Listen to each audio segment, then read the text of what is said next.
Another exciting review. And today we're starting the review of a new book. Ta-da! Winning with People by John C Maxwell. Right. Do you want to win with people? Do you want to learn how to get along well with people? You know what they say? They say relationships are currencies, right? If you know how to find your way with people, build healthy relationships, get along well with people, you are going to live a happy and a fulfilling life. A lot of people do not know this. They think that all that they need to succeed in life is their talent or their abilities or their money, right? Or their intelligence, whatever. They do not know that good relationships are the foundation for achievement, right? So in this wonderful book, we're going to be learning 25 people principles that can help us win with people, get along well with them, and then live a fulfilling and a happy life. Some people think that, oh, why do I need people? I don't care if anybody doesn't like me. But I tell you the truth. If you live your life in such a way that people don't like you, they don't want to relate with you, and not because they are the problem, because you are the problem, then you're going to live a miserable life. Yes, we all need a little bit of likeness from people in order to live a happy life. It is good for our well-being. We learned in a previous book that we reviewed that as human beings, we are built for acceptance. There is that inner feeling, inner yearning for acceptance, for validation. Even though we do not depend on it for our lives, we realize that not everybody will like us. But then imagine you going through life and everybody is avoiding you, nobody wants to relate with you. Then you cannot live a happy life like that. So let's take the introduction of this book. What does it take to win with people? Does an individual have to be born with an outgoing personality or a great sense of intuition to succeed relationally? When it comes to people's skills, are there haves and have-nots?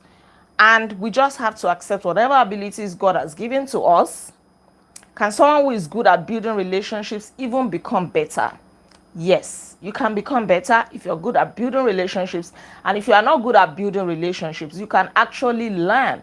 That is the essence of this book. Like I said, 25 people principles that we can learn. And the author is so sure that these principles work, that they have worked for him. They have worked for so many other people. If you have this book, you just go through, words of praise from different people, different authors, right, who testified to the fact that the principles shared in this book work, and that the leadership principles of John C Maxwell always work. Not just for people, they work for him as well. Most of us can tell instantly when we're in the presence of a real people person. There are just some people like that. Naturally, they get along well with people. Wherever they go, they warm up the atmosphere. People immediately like them. There are people like that. But there are some people who would have to learn, who make an extra effort just to build good relationships with people, right? I don't know which one you are, but whichever one, there is no cause for alarm. There is no problem, because you are going to learn these wonderful principles. Individuals with excellent people skills connect with us so easily. They make us feel good about ourselves. They lift up our spirit. Our interaction with them creates a positive experience, right? Some people are this good that they ought to be in a relationship hall of fame. And the author even mentions some example, like Dale Carnegie. We're going to review his book, very soon. Maybe not the next. Like 2 books from this. Dale Carnegie, John Wooden, Ronald Reagan, Norman Vincent Peale, and so on. But there are also some people whose names ought to be in the relationship hall of shame. Imagine, like Henry Ford Sr., Frank Lorenzo, Dennis Rodman, and and so on. They have the reputation.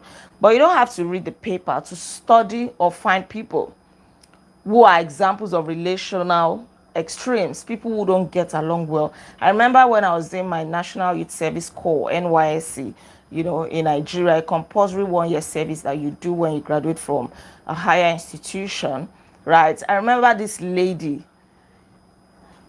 who was in my lodge. Oh my God, she wouldn't relate with anybody. She would just keep to herself. She would fight everybody. And I could tell, many of us could tell, that her life was kind of miserable, right? At least from what we saw. Because imagine that, oh, somebody, a fellow copper is organizing a party, they have a function, and you're the only one not invited. Everybody is laughing, chatting, they're hanging out. Oh, let's go somewhere. You are the only one not invited. You are just there at the corpus lodge. You keep to yourself. When you go for your primary assignment, you come back, you're on your own. You are just alone. Right. So you can tell they are everywhere. Look in your church, there are people like that. At your place of work, in your family, there are people with relational extremes. They just don't get along well with people. Maybe they don't know, I don't know. Or maybe they just don't want to.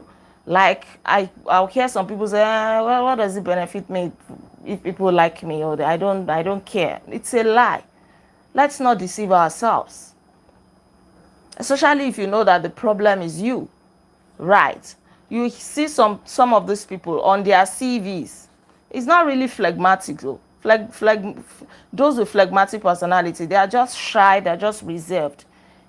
Right. They're just reserved. They just like to keep to themselves. But we cannot totally say that they are not people persons. We cannot totally say that. Some of them, when they are so used to you and then they bond well with you, they can be good. So I think it's not exactly people like this. You often find on their CVs, they'll say something like, the company made me a scapegoat, just like my previous employers. Or when you ask them for references, they'll say none. I've left a path of destruction behind me. Everywhere they go, they leave bad memories behind. But some people know the secrets. What kind of price would you put on good people skills? Ask the successful CEOs of major corporations what characteristic is most needed for success in leadership positions. And they will tell you it's the ability to work with people. It is true. No matter who you are, no matter where you are, if you don't know how to work with people, because the truth is there are different kinds of people in the world. Imagine the 4 major kinds of personality: phlegmatic, choleric, sanguine, melancholy. People with different characteristics, personality traits.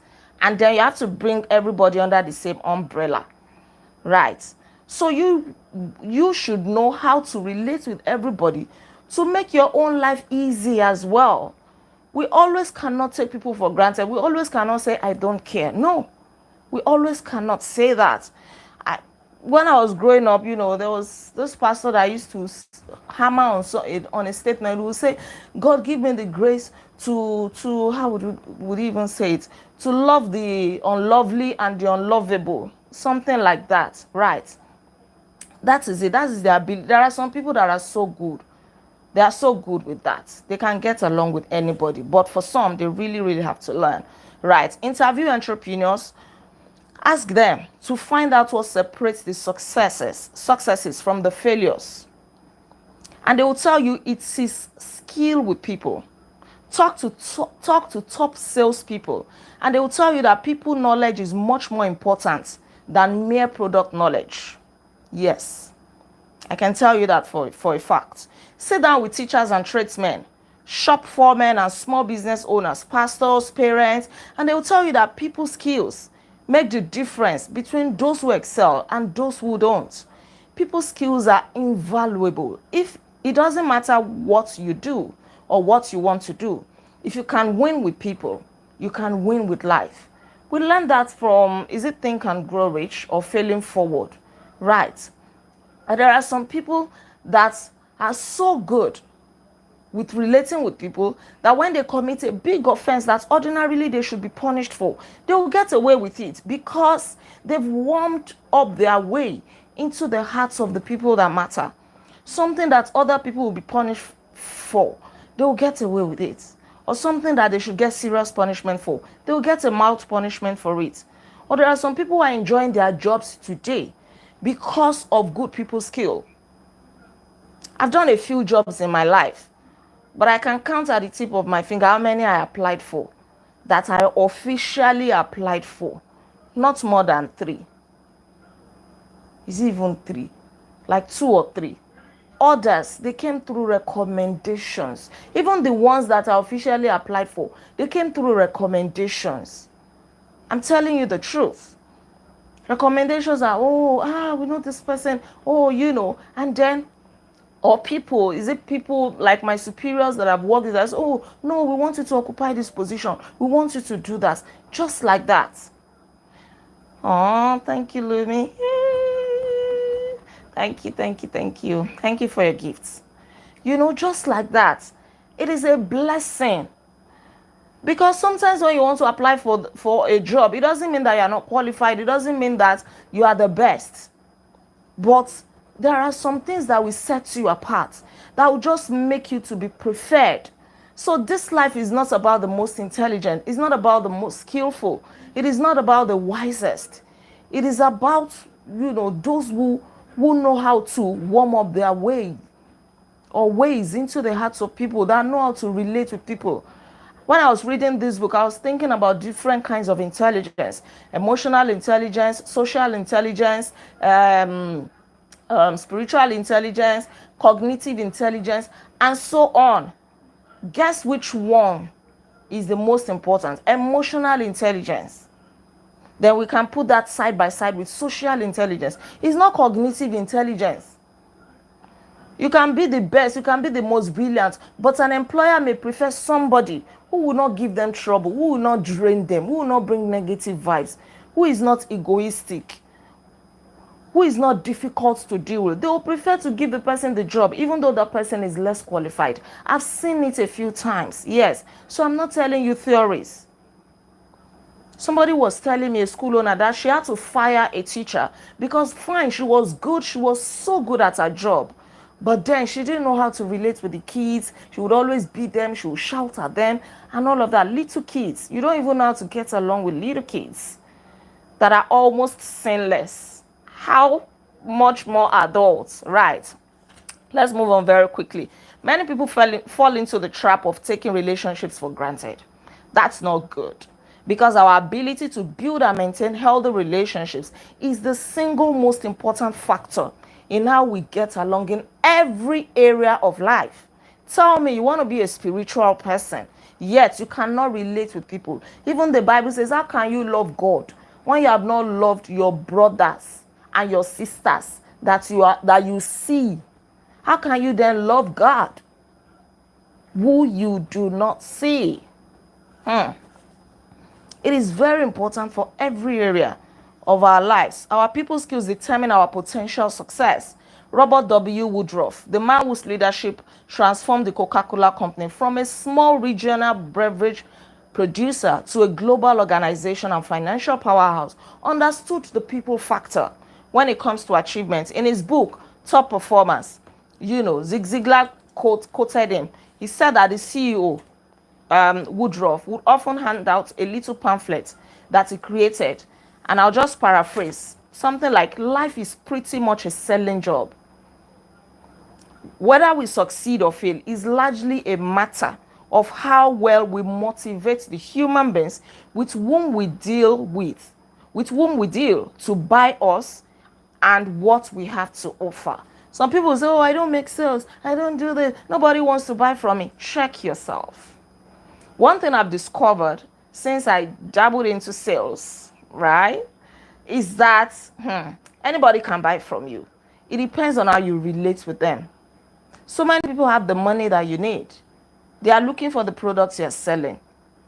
Why are they not buying from you? Because they will end up buying from somebody else. Have you heard the statement that people buy from those that they like? People do business with the people they like. That is the way life is. Take it or leave it. It is the way life is.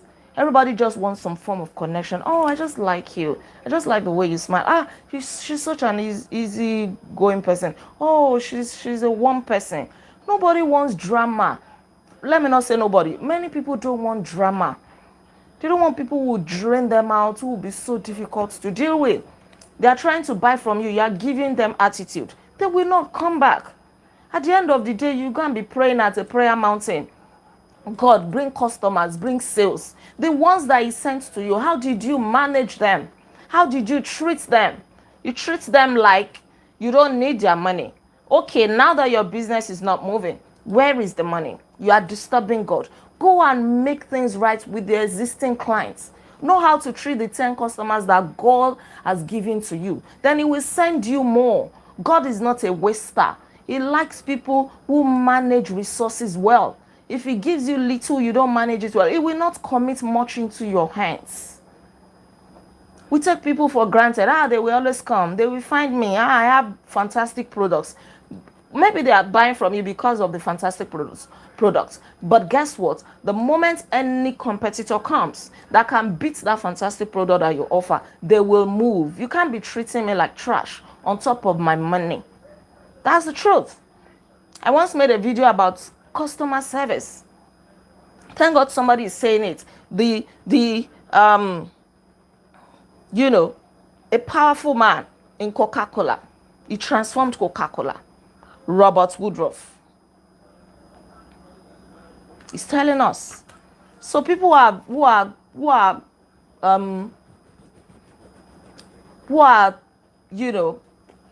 in big organizations, corporations, they are doing so well. But you, a small business owner, you are showing pride.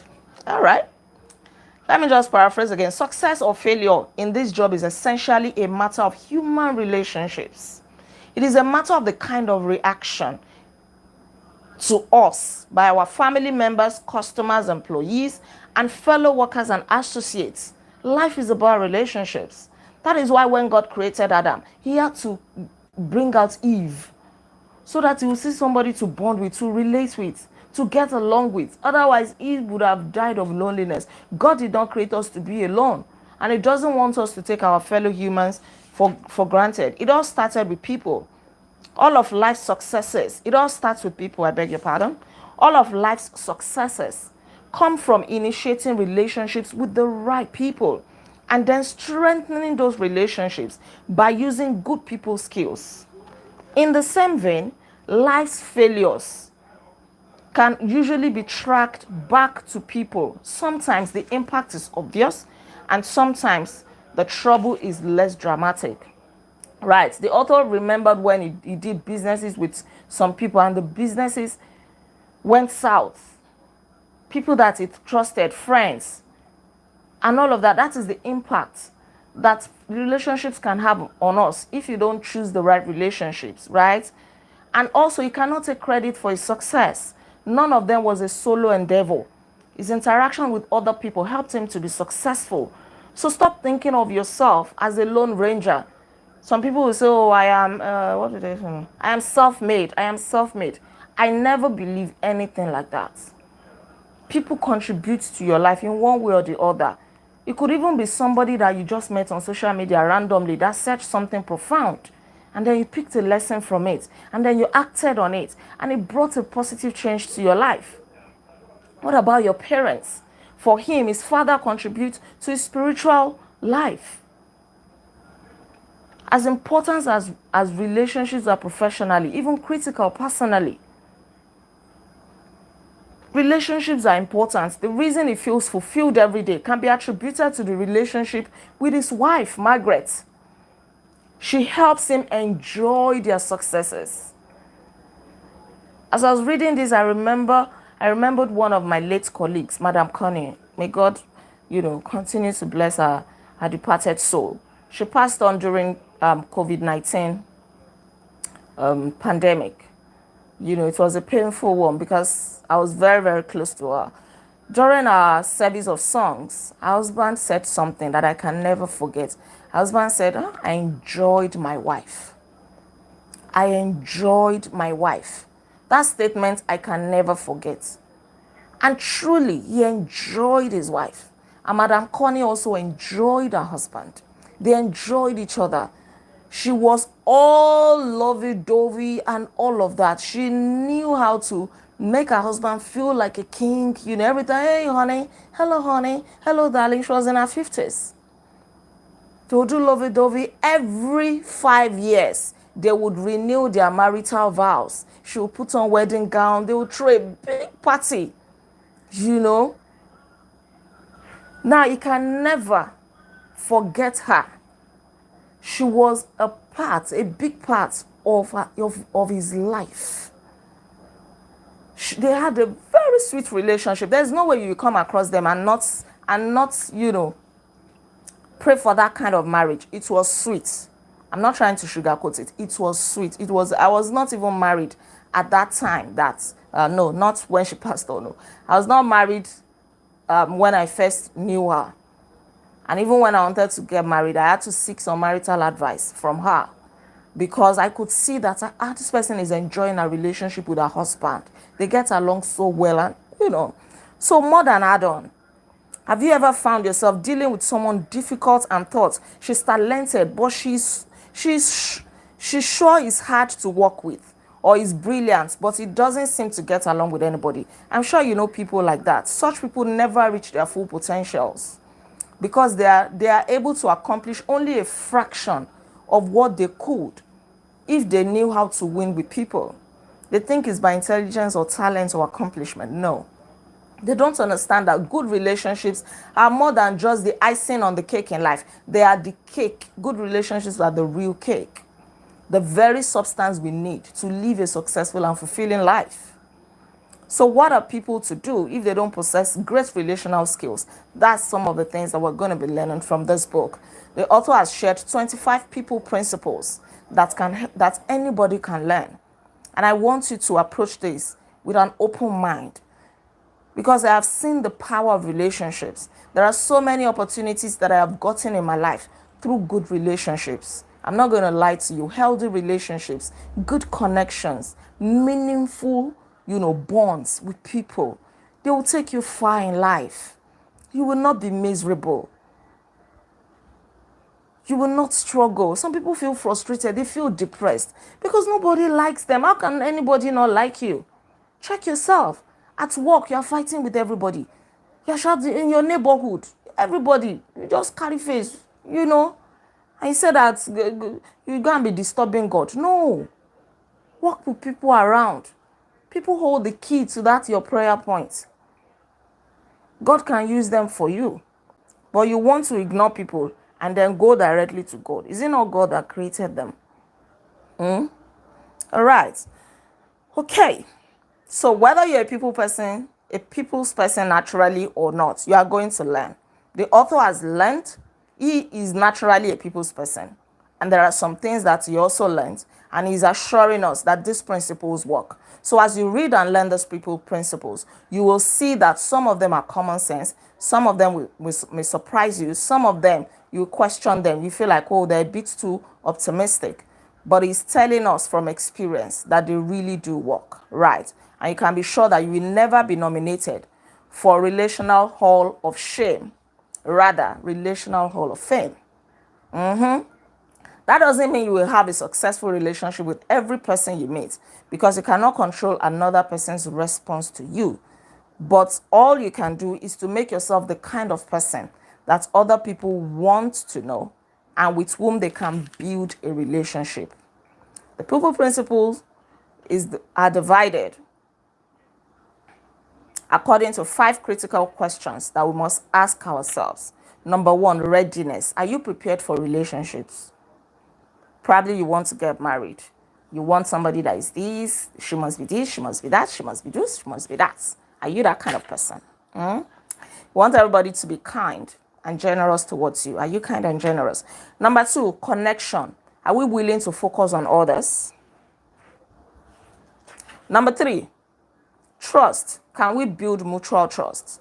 Number 4, investment. Are we willing to invest in others? Number 5, synergy. Can we create a win-win relationship? Learn and practice the people principles, and you will be able to answer each of these questions in a positive way. That will make you relationally successful. You will be able to build healthy, effective, and fulfilling relationships. And you have a chance to become the kind of person who makes others successful too.